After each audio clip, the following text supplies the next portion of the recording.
ದುಡ್ಡು ಹಾಗೇನೆ ಲೂಟಿ ಹೊಡೆದು ಬಿಟ್ರು. ಇವರು ಭ್ರಷ್ಟಾಚಾರದ ಪಿತಾಮಹರು. ಇವರು ಬಿಜೆಪಿಯವರು ಭ್ರಷ್ಟಾಚಾರದ ಪಿತಾಮಹರು. ಇವರು ನಮಗೆ ಪಾಠ ಹೇಳ್ಕೊಡ್ಲಿಕ್ಕೆ ಬಂದಿದ್ದಾರೆ. ಯಾಕೆಂತಂದ್ರೆ ಇವ್ರ ಕಾಲದ ಎಲ್ಲ ಭ್ರಷ್ಟಾಚಾರ ಗೊತ್ತಾಗ್ಬಿಡ್ತದೆ. ನಾನು ಅವೆಲ್ಲನೂ ಕೂಡ ಬಿಚ್ಚಿಡ್ತೇನೆ, ಅವೆಲ್ಲನೂ ಕೂಡ ಇಲ್ಲಿ ಹೇಳ್ಬಿಡ್ತೇನೆ. ಅದಕ್ಕೋಸ್ಕರ ಉತ್ತರ ಕೇಳಬಾರ್ದು, ಮುಖ್ಯಮಂತ್ರಿಗಳ ಉತ್ತರ ಕೇಳಬಾರ್ದು. ನಾನು ಮಾನ್ಯ ಅಧ್ಯಕ್ಷರೇ, ಇದು ಮೊದಲನೇ ಸಾರಿ ಹಣಕಾಸಿನ ಮಂತ್ರಿ ಆಗಿಲ್ಲ, ಈ ರಾಜ್ಯದ ಹಣಕಾಸಿನ ಮಂತ್ರಿ ಆಗಿಲ್ಲ. 15 ಬಜೆಟ್ಗಳನ್ನು ಮಂಡಿಸಿದ್ದೀನಿ. 14 ವರ್ಷಗಳ ಕಾಲ ಹಣಕಾಸಿನ ಮಂತ್ರಿಯಾಗಿ ಈ ರಾಜ್ಯದ ಹಣಕಾಸನ್ನು ನಿಭಾಯಿಸಿದ್ದೀನಿ. ಯಾವಾಗಲೂ ಕೂಡ ಇಷ್ಟೊಂದು ಕೆಟ್ಟ ರೀತಿಯಲ್ಲಿ ವಿರೋಧ ಪಕ್ಷದವರು ನಡ್ಕೊಂಡಿರಲಿಲ್ಲ, ಸುಳ್ಳು ಆರೋಪಗಳನ್ನ ಮಾಡಿರಲಿಲ್ಲ.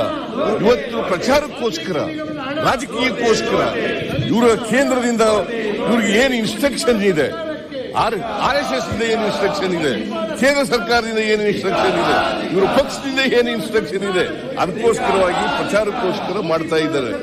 ಅವರು ಕೇಳಬೇಕಾಗಿತ್ತು, ಉತ್ತರ ಕೇಳಬೇಕಾಗಿತ್ತು. ಕೇಳಿ ಆಮೇಲೆ ಇವರಿಗೆ ಕ್ಲಾರಿಫಿಕೇಶನ್ ಕೇಳಲಿಕ್ಕೆ ನೀವು ಅವಕಾಶ ಮಾಡಿಕೊಡ್ತಿದ್ದೀರಿ. ಕ್ಲಾರಿಫಿಕೇಶನ್ ಕೇಳಿ ಇವ್ರಿಗೆ ಬೇಕಾದದನ್ನ ಪಡ್ಕೊಳ್ಳಿಕ್ಕೆ ಸಾಧ್ಯ ಇರ್ತಿತ್ತು. ಆದ್ರೆ ಇವರು ಬಂದಿರ್ತಕ್ಕಂಥ ದುರುದ್ದೇಶದಿಂದ ಬಂದಿದ್ದಾರೆ. ಉತ್ತರ ಕೇಳಬಾರ್ದು. ನಾವು ಇವರು 7 ಗಂಟೆ ಚಿಲ್ಲರೆ ಮಾತಾಡಿದಾಗ ನಾವು ಎಲ್ಲ ಸಹನೆಯಿಂದ ಕೇಳಿದ್ದೀವಿ. ನಾನು ಒಮ್ಮೆ ಮಾತ್ರ ಎದ್ದು ನಿಂತದ್ದು, ಅಶೋಕ್ ಅವರು ಲೀಡರ್ ಆಫ್ ದಿ ಅಪೋಸಿಷನ್ ಅವರು ಎದ್ದು ನಿಂತಾಗ, ಅವರು ಮಾತನಾಡುವಾಗ ಒಮ್ಮೆಲೂ ಕೂಡ ನಾವು ಮಾತಾಡಲಿಲ್ಲ. ನಮ್ಮ ಪಕ್ಷದ ಯಾರೂ ಕೂಡ ಮಾತಾಡಲಿಲ್ಲ. ಅವರೆಲ್ಲರೂ ಕೇಳಿದ್ದಾರೆ. ನಮ್ದು ಹೇಳೋದು ಕೇಳಬೇಕಲ್ಲ.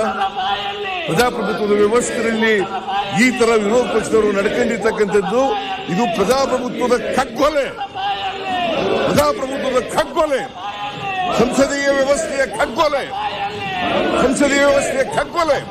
ಇವರಿಗೆ ರಾಜ್ಯದ ಹಿತಾಸಕ್ತಿ ಬೇಕಾಗಿಲ್ಲ, ರಾಜ್ಯದ ಸಮಸ್ಯೆಗಳನ್ನು ಚರ್ಚೆ ಮಾಡಲಿಕ್ಕೆ ಬೇಕಾಗಿಲ್ಲ. ಇವರಿಗೆ ಆ ರಾಜ್ಯದ ಸಮಸ್ಯೆಗಳನ್ನು ಚರ್ಚೆ ಮಾಡಲಿಕ್ಕೆ ಇವರಿಗೆ ಇಷ್ಟ ಇಲ್ಲ. ಇವತ್ತು ಪ್ರವಾಹ ಬಂದಾಗ, ಪ್ರವಾಹದ ಬಗ್ಗೆ ಚರ್ಚೆ ಮಾಡುವಾಗ ಯಾರ ಒಬ್ಬ ಸದಸ್ಯರು ಇವರು ಜಗಾಡ್ಕೊಂಡು ಗೇಲಿ ಮಾಡ್ಕೊಂಡು ನಾವು ಅದಕ್ಕೋಸ್ಕರ ಪ್ರವಾಹ ಬಂದಿರ್ತಕ್ಕಂಥ ಸಂದರ್ಭದಲ್ಲಿ ಇದನ್ನು ಚರ್ಚೆ ಮಾಡಬೇಕು ಅಂತೇಳಿ ನಾನು ಉತ್ತರ ಕೊಡೋದನ್ನು ಕೂಡ ನಿಲ್ಲಿಸಿ ಅವರಿಗೆ ಅವಕಾಶವನ್ನು ತಾವು ಮಾಡಿಕೊಟ್ಟಿದ್ದೀವಿ. ನಾವು ಕೂಡ ಉತ್ತರ ಕೊಟ್ಟಿದ್ದೀವಿ, ಸಮರ್ಪಕವಾದಂತ ಉತ್ತರ ಕೊಟ್ಟಿದ್ದೀವಿ. ಮಾನ್ಯ ಸದಸ್ಯರುಗಳು ಎಲ್ಲರೂ ಕೂಡ ಅವರವ್ರ ಜಿಲ್ಲೆಗಳಲ್ಲಿ ಆಗಿರ್ತಕ್ಕಂಥ ಪ್ರವಾಹದ ಬಗ್ಗೆ, ಹಾನಿಯಾಗಿರೋದ್ರ ಬಗ್ಗೆ, ಮಳೆ ಎಷ್ಟಾಗಿರೋದ್ರ ಬಗ್ಗೆ, ಮಳೆಯಿಂದ ಮನೆಗಳ ಹಾನಿಯಾಗಿರೋದ್ರ ಬಗ್ಗೆ, ರಸ್ತೆಗಳ ಹಾನಿಯಾಗಿರೋ ಬಗ್ಗೆ, ವಿದ್ಯುತ್ ಶಕ್ತಿ ಕಂಬಗಳ ಹಾಳಾಗಿರೋದ್ರ ಬಗ್ಗೆ, ವಿದ್ಯುತ್ ಶಕ್ತಿ ಹಾನಿಯಿಂದ ಆಗಿರ್ತಕ್ಕಂಥ ತೊಂದರೆಗಳ ಬಗ್ಗೆ, ಎಲ್ಲ ವಿಚಾರಗಳ ಬಗ್ಗೆ ಕೂಡ, ಬೆಳೆ ಹಾನಿಯಾಗಿರೋದ್ರ ಬಗ್ಗೆ ಎಲ್ಲ ವಿಚಾರಗಳ ಬಗ್ಗೆ ಕೂಡ ಪ್ರಸ್ತಾಪ ಮಾಡಿದ್ದಾರೆ. ನೀವು ಅವಕಾಶ ಮಾಡಿಕೊಟ್ಟಿರ್ತಕ್ಕಂಥದ್ದು ಸ್ವಾಗತಾರ್ಹವಾದಂತ ವಿಚಾರ. ಯಾಕಂದ್ರೆ ಇವ್ರಿಗೆ, ಬಿಜೆಪಿಯವರಿಗೆ ಈ ರಾಜ್ಯದ ಹಿತ ಕಾಪಾಡಬೇಕು, ರಾಜ್ಯದ ಜನರ ಸಮಸ್ಯೆಗಳ ಬಗ್ಗೆ ಚರ್ಚೆ ಮಾಡಬೇಕು. ಅವರಿಗೆ ಆಸಕ್ತಿ ಇಲ್ಲ. ರಾಜಕೀಯ ಮಾಡಬೇಕು, ಪ್ರಚಾರ ಮಾಡಬೇಕು. ಮಾನ್ಯ ಅಧ್ಯಕ್ಷರೇ, ಇವ್ರ ಕಾಲದೆಲ್ಲ ಹೇಳ್ತೀನಿ. ಈಗ ನಾನು ಇವ್ರ ಕಾಲದಲ್ಲಿ ಏನೇನಾಯ್ತು, ಇವ್ರ ಮೇಲೆ ಯಾವ್ಯಾವ ಎಂಕ್ವೈರಿಗಳು ನಡೀತಾ ಇದ್ದಾವೆ, ಎಷ್ಟು ಎಂಕ್ವೈರಿಗಳು ನಡೀತಾ ಇದ್ದಾವೆ ಅಂತಕ್ಕಂಥದ್ದನ್ನೆಲ್ಲ ಹೇಳ್ತೀನಿ. ಅದರಿಂದ ನಾನು ಓರಲ್ ಉತ್ತರವನ್ನ ಕೊಡೋದಿಲ್ಲ. ಅದಕ್ಕೋಸ್ಕರ ಲಿಖಿತವಾದಂತ ಉತ್ತರವನ್ನ ನಾನು ಓದಲಿಕ್ಕೆ ತಾವು ಅವಕಾಶ ಮಾಡಿಕೊಡ್ಬೇಕು. ಇದು ರೆಕಾರ್ಡ್ಗೂ ಕೂಡ ಹೋಗ್ಬೇಕು. ಯಾಕಂತಂದ್ರೆ ಅವರು ಸುಳ್ಳು ಆರೋಪವನ್ನ ಮಾಡಿದ್ದಾರೆ. ನಾವು ಯಾವತ್ತೂ ಕೂಡ ವಾಲ್ಮೀಕಿ ಅಭಿವೃದ್ಧಿ ನಿಗಮದಲ್ಲಿ ಡಿಸ್ಅಪ್ರೂವೇಷನ್ ಆಗಿಲ್ಲ ಅಂತ ಹೇಳಿಲ್ಲ. ಯಾರನ್ನು ರಕ್ಷಣೆ ಮಾಡಲ್ಲ. ನ್ಯಾಯಯುತವಾಗಿ ತನಿಖೆ ಮಾಡಿಸ್ತಾ ಇದ್ದೀವಿ. SIT ಮಾಡಿದ್ದೀವಿ. CBIನವರು ಅವ್ರಿಗೆ ಕಂಪ್ಲೇಂಟ್ ಕೊಟ್ಟ ಮೇಲೆ ಅವರೇ ಮಾಡ್ತಾ ಇದ್ದಾರೆ. ಯಾಕಂದ್ರೆ RBI ಆರೋಪದ ಪ್ರಕಾರ 25 ಕೋಟಿಗಿಂತ ಜಾಸ್ತಿ ಅಕ್ರಮ ಆಗಿದ್ರೆ ಅಂತ ಕೇಸ್ನಲ್ಲಿ CBI ಬರಬೇಕು ಅಂತ ಹೇಳಿದ್ದಾರೆ. ಅವರು ಬ್ಯಾಂಕ್ ಅವ್ರ ಕೈ ಕೆಳಗಡೆ ಬರೋದ್ರಿಂದ, ಕೇಂದ್ರ ಸರ್ಕಾರದ ಕೈ ಕೆಳಗಡೆ ಬರೋದ್ರಿಂದ CBI ಇವತ್ತು ಎಂಟರ್ ಆಗಿದೆ. ಜೊತೆಗೆ ED ಕೂಡ ಮಾಡ್ತಾ ಇದೆ. ED ಹಿಂದೆ ಯಾವ ಹಗರಣಗಳಲ್ಲೂ ಕೂಡ ಬಂದಿರಲಿಲ್ಲ. ಇವತ್ತು ಇಡೀ ದಿಕ್ಕಿದ್ದಾಲೆ ಅವರೇ ಸುವೋಮೋಟೋ ಎಂಟ್ರಿಗಾಗಿ ಇವತ್ತವರಿಗೆ ನಮ್ಮ ಪೊನ್ನಣ್ಣವರು ಮಾತಾಡಿದ್ರು. ಈಗ ನಿನ್ನೆ ಮಾತಾಡಿದ್ರು. ಪೊನ್ನಣ್ಣವರು ಮಾತಾಡುವಾಗ ಹೇಳಿದ್ರು 171 ಪ್ರಕರಣಗಳಲ್ಲಿ ವಿರೋಧ ಪಕ್ಷದವರ ಮೇಲೆ 115 ಪ್ರಕರಣಗಳಲ್ಲಿ ಇವರು ಹಾಕಿದ ನಾಚಿಕೆ ಆಗಲ್ಲ. ಇವರಿಗೆ ಮನ ಮರ್ಯಾದೆ ಇದೆಯಾ? ಇದು ಪ್ರಜಾಪ್ರಭುತ್ವನ? ಇದು ಸಂವಿಧಾನ ಹೇಳಿದ್ಯಾ? ಸಂಸದೀಯ ವ್ಯವಸ್ಥೆ ಇದೆಯಾ? ಇವರಿಗೆ ಸಂವಿಧಾನದ ಬಗ್ಗೆ ಗೌರವ ಇಲ್ಲ, ಪ್ರಜಾಪ್ರಭುತ್ವದ ಮೇಲೆ ಗೌರವ ಇಲ್ಲ, ಸಂಸದೀಯ ವ್ಯವಸ್ಥೆ ಬಗ್ಗೆ ಗೌರವ ಇಲ್ಲ. ಅದರಂತೆ ನಡ್ಕೊಳ್ಳಲ್ಲ. ಇವರು ಬಾಯಿ ಬಂದಾಗಿ ಬೇಜವಾಬ್ದಾರಿತನದಿಂದ ಮಾತಾಡ್ತಾರೆ. ಇವರು ಬೇಜವಾಬ್ದಾರಿತನ. ಇವರು ಯಾವತ್ತೂ ಕೂಡ ಪರಿಶಿಷ್ಟ ಜಾತಿ, ಪರಿಶಿಷ್ಟ ವರ್ಗಗಳು ಅವ್ರು ಯಾವತ್ತೂ ವಿರುದ್ಧವಾಗಿರ್ತಕ್ಕಂಥವ್ರು. ಅವ್ರಿಗೆ ವಿರುದ್ಧವಾಗಿರ್ತಕ್ಕಂಥವ್ರು. ಸಂವಿಧಾನ ಬಂದಾಗಲೇ ಸಂವಿಧಾನವನ್ನು ವಿರೋಧ ಮಾಡಿದಂಥವ್ರು, RSSನವರು. ಇವರು ನಮಗೆ ಪಾಠ ಹೇಳ್ಕೊಡ್ತಾರೆ ಸಹಯೋಗಕ್ಕೆ. ಇವತ್ತು ಪರಿಶಿಷ್ಟ ಜಾತಿ, ಪರಿಶಿಷ್ಟ ವರ್ಗದವರಿಗೆ ಅವ್ರ ಹಿತ ಕಾಪಾಡಲಿಕ್ಕೆ ನಾವು ಮಾಡಿರ್ತಕ್ಕಂಥ ರಾಜೀನಾಮೆ ಕೊಡಿ. ಈ ದೇಶದಲ್ಲಿ ಅಥವಾ ಕರ್ನಾಟಕದ ಮುಖ್ಯಮಂತ್ರಿ ಯಾರು ಮಾಡಿರಲಿಲ್ಲ, ನಾವು ಮಾಡಿದ್ದೀವಿ. ನಾನು ಈಗಾಗಲೇ ಅದನ್ನು ಪ್ರಸ್ತಾಪ ಮಾಡಿದ್ದೀನಿ. ಈ ವರ್ಷ 39,121 ಕೋಟಿ ರೂಪಾಯಿಗಳನ್ನ ಪರಿಶಿಷ್ಟ ಜಾತಿ, ಪರಿಶಿಷ್ಟ ವರ್ಗಗಳ ಅವರ ಜನಸಂಖ್ಯೆಗೆ ಅನುಗುಣವಾಗಿ ಅಭಿವೃದ್ಧಿ ಮಾಡಬೇಕು ಅಂತ ಹೇಳಿ ಹಣ ಇಟ್ಟಿದ್ದೀವಿ. ಅಧ್ಯಕ್ಷರೇ, ನಮ್ಮ ಮೇಲೆ ನಮಗೆ ಇವರು ಯಾವತ್ತೂ ಕೂಡ ದಲಿತರ ವಿರೋಧಿಗಳು.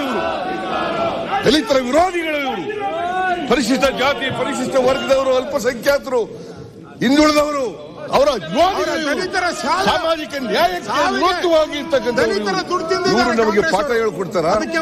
ಸಾಮಾಜಿಕ ನ್ಯಾಯದ ಬಗ್ಗೆ ಪಾಠ ಹೇಳ್ಕೊಡ್ತಾರ? ಬಿಜೆಪಿಯವರು ಯಾವತ್ತೂ ಕೂಡ ಸಾಮಾಜಿಕ ನ್ಯಾಯದ ಪರವಾಗಿರ್ತಕ್ಕಂಥವರಲ್ಲ. ಸಂವಿಧಾನದ ಬಗ್ಗೆ ಗೌರವ ಇಲ್ಲ, ಪ್ರಜಾಪ್ರಭುತ್ವದ ಬಗ್ಗೆ ಗೌರವ ಇಲ್ಲ, ಜನರ ಹಿತಾಸಕ್ತಿ ಕಾಪಾಡೋದ್ರಲ್ಲಿ ಇವರು ಸಂಪೂರ್ಣ ಸೋತಿದ್ದಾರೆ. ಕೇಂದ್ರದಲ್ಲಿ 10 ವರ್ಷ ಆಯ್ತು. 10 ವರ್ಷದಿಂದ ನಾವು ಕರ್ನಾಟಕದಲ್ಲಿ ಮಾಡಿರ್ತಕ್ಕಂಥ SCP TSP ಕಾಯ್ದೆ ಮಾಡಿ ಹೇಳಿದ್ರೆ ಮಾಡಕ್ಕಾಗಿಲ್ಲ. ಇವ್ರ ಕೈದಲ್ಲಿ ಇವತ್ತವರೆಗೆ ಮಾಡಿಲ್ಲ. ಬಿಜೆಪಿ ಅಧಿಕಾರದಲ್ಲಿರ್ತಕ್ಕಂಥ ಸರ್ಕಾರ ರಾಜ್ಯಗಳಲ್ಲಿ ಮಾಡಿಲ್ಲ, ಎಲ್ಲೂ ಮಾಡಿಲ್ಲ. ಎಲ್ಲಿ ಮುನಿಯಪ್ಪನವರೇ ಮಾಡಿದಾರ? ಅಂಬೇಡ್ಕರ್ ಅನ್ನ ಸೋಲಿಸಿದ ಎಲ್ಲೂ ಮಾಡಿಲ್ಲ. ಇವರಿಗೆ ಯಾರಿಗೋಸ್ಕರ ಮಾಡಿರೋದು SCP TSP ಕಾಯ್ದೆ? ಸರ್ಕಾರಕ್ಕೆ ಪರಿಶಿಷ್ಟ ಜಾತಿ, ಪರಿಶಿಷ್ಟ ವರ್ಗದವರ ಅವರಿಗೆ ಅಭಿವೃದ್ಧಿ ಹಣದಲ್ಲಿ ಅವರ ಜನಸಂಖ್ಯೆಯ ಅನುಗುಣವಾಗಿ ಖರ್ಚು ಮಾಡಬೇಕು ಅಂತ ಮಾಡಿರ್ತಕ್ಕಂಥದ್ದು. ಇವರು ನಮಗೆ ಪಾಠ ಹೇಳ್ಕೊಡ್ತಾರ? ಇವ್ರಿಗೆ ಯಾವತ್ತಾದ್ರೂ ಕೂಡ ಪರಿಶಿಷ್ಟ ಜಾತಿ, ಪರಿಶಿಷ್ಟ ವರ್ಗದವ್ರ ಬಗ್ಗೆ, ಇವ್ರಿಗೆ ಹಿಂದುಳಿದವ್ರ ಬಗ್ಗೆ, ಅಲ್ಪಸಂಖ್ಯಾತರ ಬಗ್ಗೆ ಕಾಳಜಿ ಇದೆಯಾ? ಅದಕ್ಕೋಸ್ಕರ ಮಾನ್ಯ ಅಧ್ಯಕ್ಷರೇ, ನಾನು ನಿಮ್ಮಲ್ಲಿ ಮನವಿ ಮಾಡೋದು ಇಷ್ಟೇನೆ. ನಾನು ಸಂಪೂರ್ಣ ಇವರ ಉತ್ತರ ಕೇಳಲಿಕ್ಕೆ ಇವರು ಅಡ್ಡಿಪಡಿಸ್ತಕ್ಕಂಥ ಪ್ರಯತ್ನವನ್ನು ಮಾಡ್ತಾ ಇದ್ದಾರೆ. ಅದಕ್ಕೋಸ್ಕರ ರಿಟರ್ನ್ ಸ್ಪೀಚ್ ಅನ್ನ ಓದ್ಬಿಡ್ತೀನಿ. ನನಗೆ ಅವಕಾಶ ಮಾಡಿಕೊಡ್ಬೇಕು, ರೆಕಾರ್ಡ್ ಕೂಡ ಮಾನ್ಯ ಅಧ್ಯಕ್ಷರೇ, ಕರ್ನಾಟಕ ಮಹರ್ಷಿ ವಾಲ್ಮೀಕಿ ಪರಿಶಿಷ್ಟ ವರ್ಗಗಳ ಅಭಿವೃದ್ಧಿ ನಿಗಮ ನೇಮಕದ ಹಗರಣ ಕುರಿತ ಮುಂದುವರೆದ ಉತ್ತರವನ್ನು ಸದನದಲ್ಲಿ ಲಿಖಿತ ರೂಪದಲ್ಲಿ ಮಂಡಿಸುತ್ತಿದ್ದೇನೆ. ಬಿಜೆಪಿಯವರ ಹುನ್ನಾರ ಇಷ್ಟೇ. ಒಂದು ಮುಖ್ಯಮಂತ್ರಿ ಹೆಸರಿಗೆ ಮಸಿ ಬಳಿಯುವುದು, ಎರಡನೆಯದು ಸರ್ಕಾರ ಪರಿಶಿಷ್ಟ ಜಾತಿ ಪಂಗಡಗಳ ವಿರುದ್ಧ ಎಂದು ಬಂಧಿಸುವುದು. ಎರಡೂ ಎಂದಾದರೂ ಸಾಧ್ಯವೇ? ಇಡೀ ಬಿಜೆಪಿಯ ನಾಯಕತ್ವ ಸಂವಿಧಾನ ಜಾರಿಗೆ ಬಂದ ದಿನದಿಂದಲೂ ಕೂಡ ದಮನಿತ ಸಮುದಾಯಗಳ, ಪರಿಶಿಷ್ಟ ಜಾತಿ, ಪರಿಶಿಷ್ಟ ಪಂಗಡಗಳ ವಿರುದ್ಧವಾಗಿದೆ, ಮಹಿಳೆಯರ ವಿರುದ್ಧವಾಗಿದೆ. ದಮನಿತರ ಪರವಾದಂತ ಪ್ರತಿ ನಿಲುವು, ಪ್ರತಿ ಕಾಯ್ದೆ ಯೋಜನೆಗಳನ್ನು ಜಾರಿಗೆ ತಂದಿದ್ದು ಕಾಂಗ್ರೆಸ್ ನೇತೃತ್ವದ ಸರ್ಕಾರಗಳೇ, ಬಿಜೆಪಿ ಸರ್ಕಾರ ಅಲ್ಲ. ಇದೇ ಬಿಜೆಪಿ ಆಡಳಿತದಲ್ಲಿದ್ದಾಗ ಯಾವ ನಿಯಮಗಳಲ್ಲಿ ಏನೇನೆಲ್ಲ ನುಂಗಿದ್ದಾರೆ